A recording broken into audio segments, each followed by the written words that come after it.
আমি যদি একটু আপনার কাছ থেকে জেনে নিতে পারি, সেটা হচ্ছে ভ্যারিকোসিল বলতে আসলে কি বোঝায়?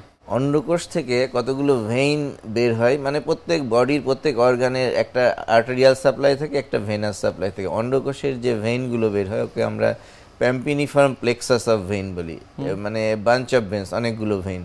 তো সেই ভেইনগুলো যখন মোটা হয়ে যায়, ওর ভিতরে ব্লাড জমতে জমতে মোটা হয়ে যায়, তখন আমরা একে ভেরিকোসিল বলি।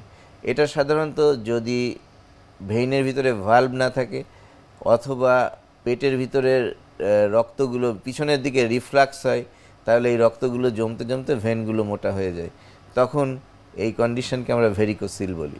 নিশ্চয়ই। এই সমস্যা আসলে কতদিন পর থেকে শুরু হতে পারে? জন্মের কতদিন পর থেকে শুরু হতে পারে?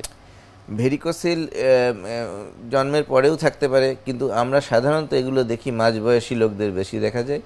তারা ওই অন্ডকোষে ব্যথা নিয়ে আমাদের কাছে আসে। অনেকেই অনেক ডাক্তার দেখায়, অনেক ব্যথার ওষুধ খায়, কিন্তু কিছুতেই এটা কিওর হয় না, কারণ এটা ইনফেকশন না, এটা রক্তনালীর একটা অসুখ, রক্তনালী মোটা হয়ে যায়। সো এটার চিকিৎসা সম্পূর্ণ অন্য ধরনের চিকিৎসা। সো যখন আমাদের কাছে আসে তখন দেখা যায় অলরেডি তারা 1-2 বছর পার হয়ে গেছে, কিন্তু এটা আগে ধরতে পারলে কিন্তু এটার যে কমপ্লিকেশন সেগুলো প্রিভেন্ট করা যায়। ভ্যারিকোসিল মূলত কি কি কারণে হয়ে থাকছে?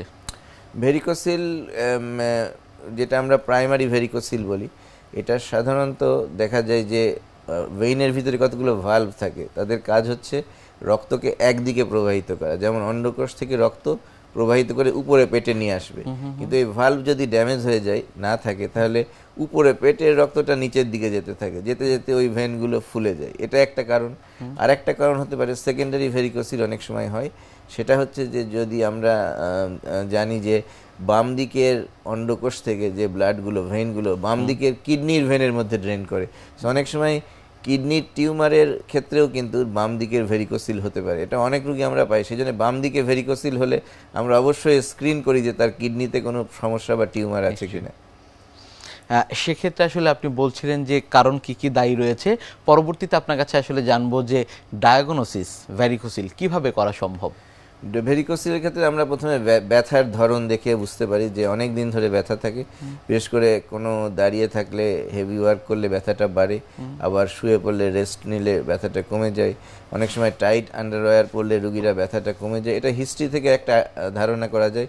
তারপরে রুগীকে যখন আমরা এক্সামিন করি, তখন ফিজিক্যাল এক্সামিনেশনে একজন অভিজ্ঞ ইউরোলজিস্ট, অ্যান্ড্রোলজিস্ট, তিনি হাত দিয়ে হাই গ্রেড ভেরিকোসিল, মানে যেটা অ্যাডভান্স স্টেজ, সেটা বোঝা যায়। কিন্তু আর্লি স্টেজের ভেরিকোসিল বোঝার জন্য একটা স্পেশাল আলট্রাসাউন্ড স্ক্রিনিং আছে, যেটাকে আমরা ডপলার আলট্রাসাউন্ড, এটা দিয়ে অন্ডকোষের ব্লাড সাপ্লাই, ভেইনগুলোর সাপ্লাই, কোনো রিফ্লাক্স আছে কিনা বোঝা যায়। এই ডপলার আলট্রাসাউন্ডের মাধ্যমে আমরা কনফার্ম হতে পারি যে ভেরিকোসিল আছে কিনা।